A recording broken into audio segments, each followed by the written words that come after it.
Hi, it's Jeff. And Denise from Mousesteps.com. And this is episode number 232. 232. Of Mousesteps Weekly. Sponsored by MEI Travel and Mouse Fan Travel. 2018 dates and packages are available to book for Walt Disney World. Check their website out for the most current information and also discounts for 2017. And now we can officially say next month is the Epcot Food and Wine Festival. And Mickey's Not So Scary Halloween Party starts next month. Yes, next month. So book your travel now. That's it's coming so quickly. Never too early. So now we're heading to Disney's Hollywood Studios. We had stopped there to check out the new AT-ATs that are being built, and you can see them pretty much from a lot of different angles.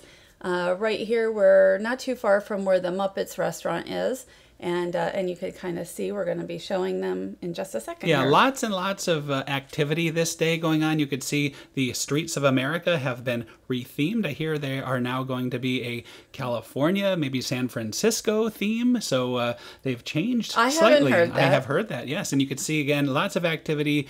But the main thing we're going to see is way in the back here, there is vertical construction, and you'll see the AT-ATs. Two AT-ATs very similar to what was built in California about 4 months ago? Yeah, it was 3 or 4 months ago. Why would they build California buildings? New York was pretty good. I love New York. I have no idea. That's a slogan. So here are the AT-ATs. I just want to say we should know more about Star Wars Land after the D23 Expo, which is next week, and we'll be there. I would love to see a full model of the land like they did last year for Pandora. Well, perhaps 2 years ago. Or 2 years, yes. At the last Expo, at the Imagineering Pavilion. That would be very cool. I would love to see that. I think we'll learn quite a bit about the Star Wars Land, plus Toy Story Land, which will precede it. Right. So at Disneyland, it was actually in March when the AT-ATs were being constructed. And so we're really, again, 3 to 4 months behind if all you're looking at is the AT-ATs. I don't know if that's all. And plus they had to reconstruct like Rivers of America and to reroute the train. They did a lot. Well, it's interesting. You see where these AT-ATs are. They look like they're at the side of the building. Well, talking to my friend who lives in California and goes and watches this construction all the time, the building out there has been built out. There's more building to come, so the AT-ATs ended up in the very middle. It's a bigger building, at least out there, than it is right now, anyway, here. And there's a Skywalker name. I don't know what else is up there. I haven't been able to... Iron Skywalker, it says. Perhaps that's just a construction That's what I'm assuming. Thing. So also, there'll be 2 signature attractions, just like Pandora has 2 attractions. One will let guests take the controls of the Millennium Falcon. And this whole site will be 14 acres total. Sounds tremendous, tremendous. Now, another thing that has returned since we were at the Hollywood Studios last is the temporary stage they use for the Galaxy Far, Far Away show. And now Rey is a permanent part of the show. And I just want to say, this was in the past week that we were there. There's even more going on, like with the Muppets with the new sign and all kinds of other stuff. So things are moving so quickly here.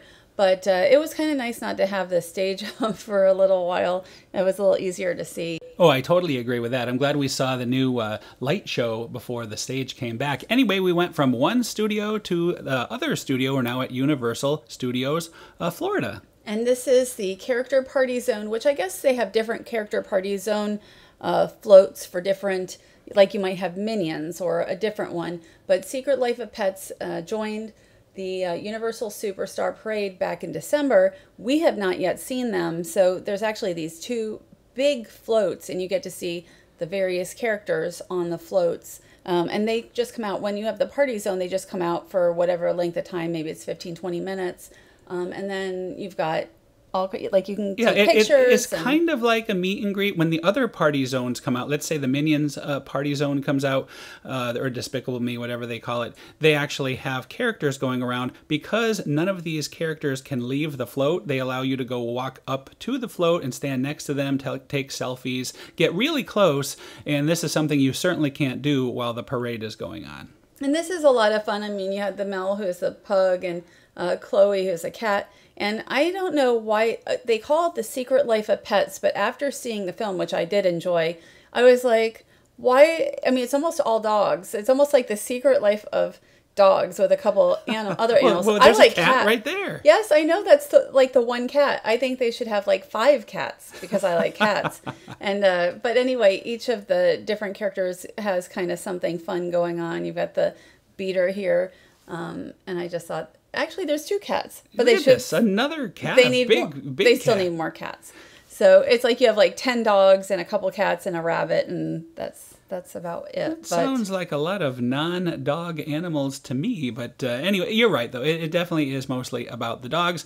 I do like the float, very animated. Again, it's the first time we've seen it, so I would give it high praise. I think they did a great job with this. this is, oh, and there is Max and Duke, and they are on a different float than there's like one big float with a lot of characters, and then you've got this float, and it's just got the 2, really, they're kind of the 2 main characters in the film. And this is the only one that they actually had a photographer set up for. So if you had, I believe they're called Photo Connect over there. Yeah, I believe it's still called Photo Connect. So you would be able to get your pictures there and put backdrops and things on them. So I thought that was really nice.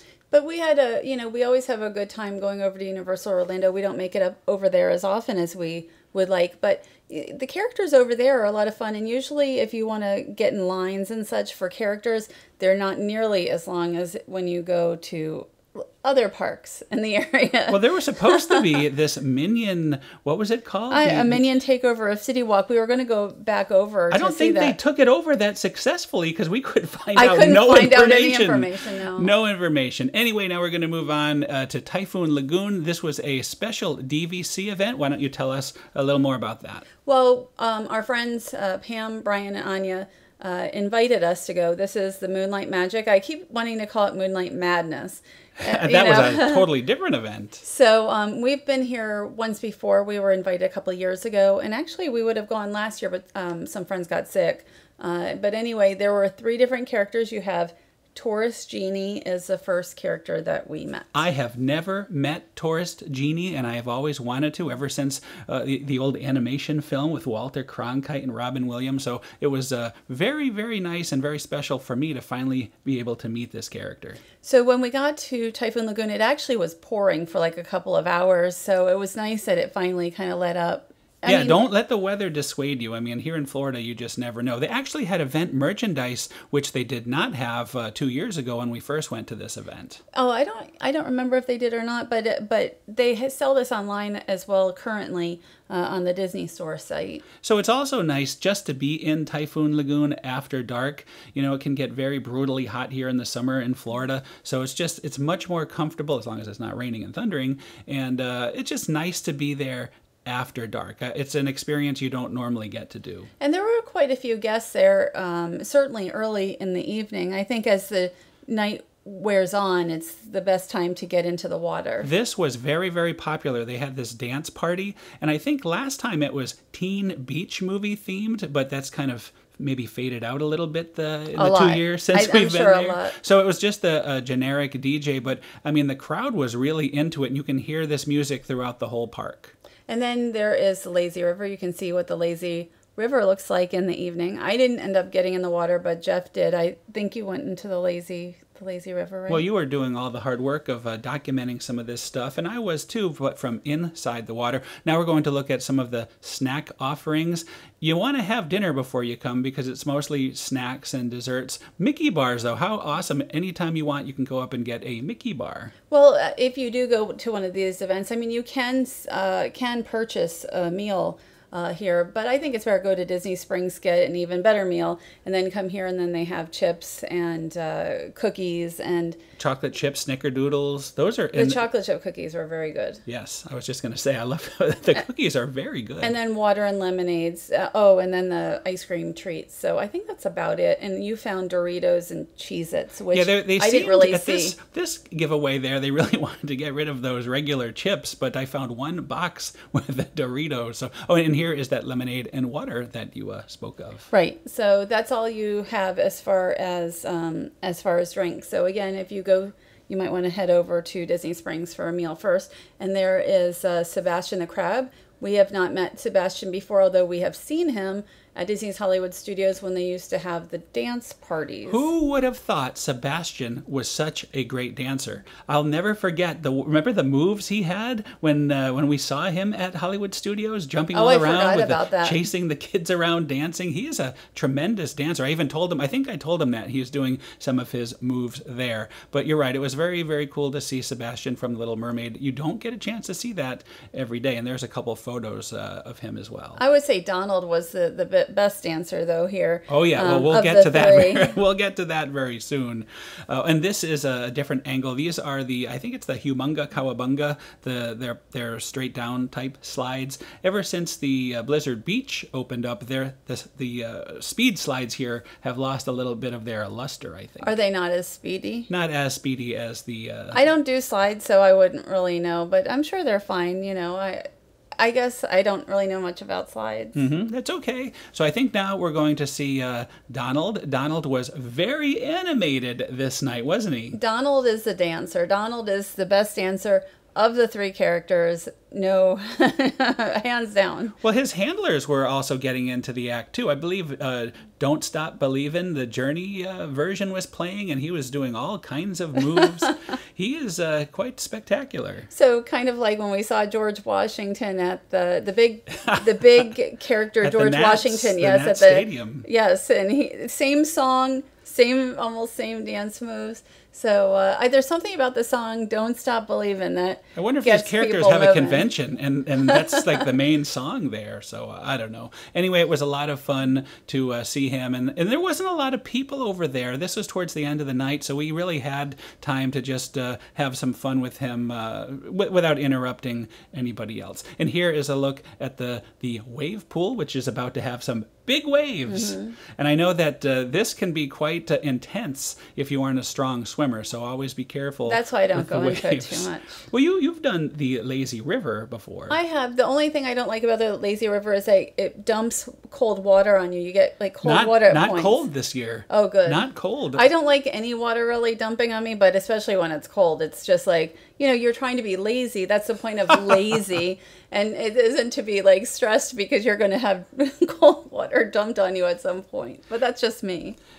Anyway, more nighttime fun, and our friends who invited us had never been on the new ride, which is the Misadventure Falls, so I was able to ride with them, and again, thank you for holding all the equipment and all that stuff so I could ride with them, and I recorded a little bit of it, and it was very interesting to do this at night. You know, this just opened a few months ago, and we were there for opening day, and I quite like this ride, but it takes on a whole different experience at night. Because it's in the dark. Well, there is special lighting. You have not seen this footage yet, so you'll see what I mean very soon. Anyway, we're about to go up the conveyor, and there is Duncan, the very first audio animatronic in a Disney water park ride. And we did talk about this ride quite a bit in a previous show, and including Duncan, so you can just kind of search on we'll put that in the show notes. You yes. can definitely check that out. Anyway, we talked about how it is a little different at night. Well, it's the lighting. You have times of very darkness, and then you have all this special lighting, and you go really quite fast, so it's neat. I really liked it at night. I had no idea that they were going to have the lighting inside the tubes and things like that.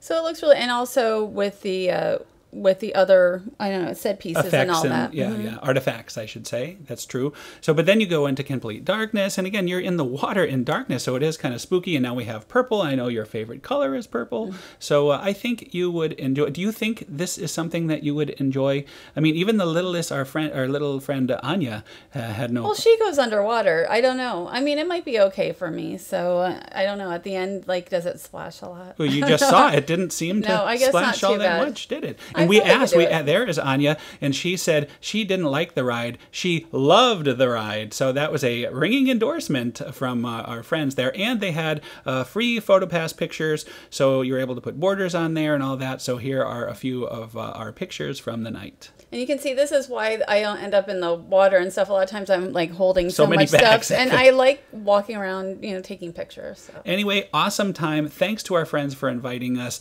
Now we're going to jump ahead to Disneyland Disneyland Paris, one of our favorite places in the world. Our good friend Axel is there, and he's going to talk about, actually, some things that are coming up this summer at Disneyland Paris. So here is our friend Axel.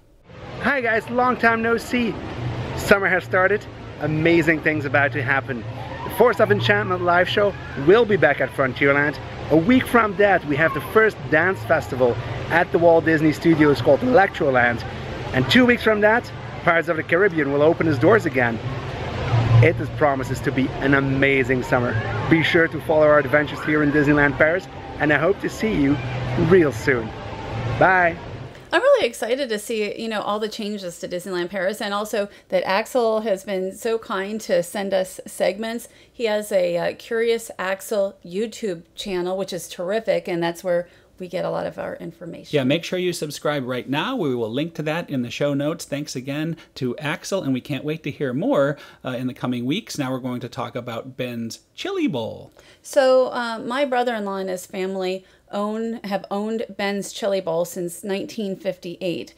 His parents actually started it, and we stopped by there a couple times. They have all kinds of stuff going on. They just added a new mural, but this is a very historic location, and we wanted to talk to Nizam about it. And if you're ever in Washington, D.C., they have Ben's Chili Bowl, the original one, but there's all kinds of offshoots now, and also at Nat Stadium and at the Reagan Airport you can get half smokes. All right, so let's check it out. Here is Nizam now to tell us all about Ben's. Hi, this is Denise. I'm with my brother-in-law, Nizam. We are at the world-famous Ben's Chili Bowl. Hello, again, my name is Nizam. I'm happy to have you all here to look at Ben's Chili Bowl. My mom and dad started Ben's back in August of 1958. We've been in the same location here on U Street in Washington, D.C. For 58 years. U Street has a long and rich history. Love to tell you about it. Back in 1958, this area was actually called Black Broadway. When you think of what Broadway is in New York, this was Broadway for African Americans in our country. This had a lot of great theaters and a lot of wonderful people, and in '58, Washington, D.C. was actually still segregated. So blacks couldn't go downtown, or couldn't go in the hotels there, or couldn't go in the front door or eat in the dining room. Even the performers had to come in through the back. But U Street was a place for all people, and especially for African Americans. We had banks and cleaners and grocery stores, buildings that were built and financed by African Americans, so a really important part of history, of American history, and it was all right here. So when Mom and Dad opened the restaurant up, it was packed. It was a really vibrant, wonderful street. We had a great 10 years, and then in 1968, Dr. Martin Luther King Jr. was assassinated, and a lot of riots happened nearby. Lots of buildings were burned down, and we were really lucky to not been burned down. But we had been a part of the community for so long. We looked out for the community, and the community looked out for us. Actually, our employees even were given passes by the police to stay open past the curfew because people needed a place to go, people needed a place to eat, needed a place to meet to try to figure out what we can do with this horrible situation. So we've always been a place of people, a place of meeting space, a place of activism, trying to make the world a better place. And we're all about the food, and we're all about the chili dogs and about the half smokes. So we have this thing, it's called Ben's Chili Half Smoke. It's this smoked sausage, half beef, half pork. We put it in a hot dog bun and put mustard, onions, and we make a special spicy homemade chili sauce here. And we've been selling that thing for 58 years, and it's really been voted DC's signature dish. And you can order it home if you can't make it. You can order it home. Man, Denise, you're awesome. You are great. You can order it home. So if you go on our website, benschilibowl.com, you can get the same half smokes and the same chili and t-shirts and hats, and we'll ship them to you anywhere in the U.S.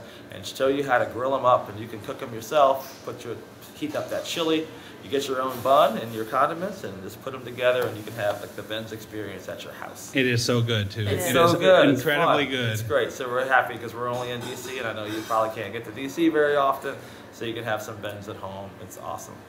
All right. Well, thank you so much, Nizam. You're welcome. Thank you, Jeff, and thank you, Denise. It's really a pleasure to be on your show. And this is what it's all about right here, the half smoke. It's sort of like the In-N-Out burger of Washington, D.C., the regional favorite, and I love them. And he really does. He eats one or two of these every time we go to Ben's. But thanks to Nizam for taking time out of his day to talk to us.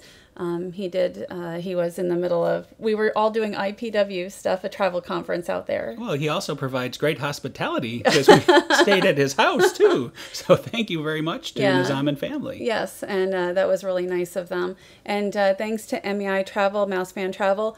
They are our sponsor, and we really appreciate that as well. 2018 deals coming out now. Also, don't forget Food and Wine Festival, big doings at Epcot. I know, it's like food and wine. We've got Mickey's Not So Scary. We've got Christmas coming up in like 2 months, you know, so much is coming up this year. So if you're looking to book a trip, this is a time to do it. So also, next week, we're going to be doing a lot of other things. Today is actually Independence Day. Happy 4th of July. Early, we're going to have coverage of what we did today on our next show. And also, the Disney Quest just closed down, so we were there for the final day. We'll be having that on the next show or the show after. And Magic Kingdom. We're going to the Magic Kingdom for a day. To the Wilderness Lodge. Yes, to check out the new Wilderness Lodge. We're shoveling a lot in the next couple days. Not to mention going to the D23 Expo at Disneyland, California. Week. So big doings coming. Thanks again for listening. Have a great week, and we'll see you all next week. Have a great week.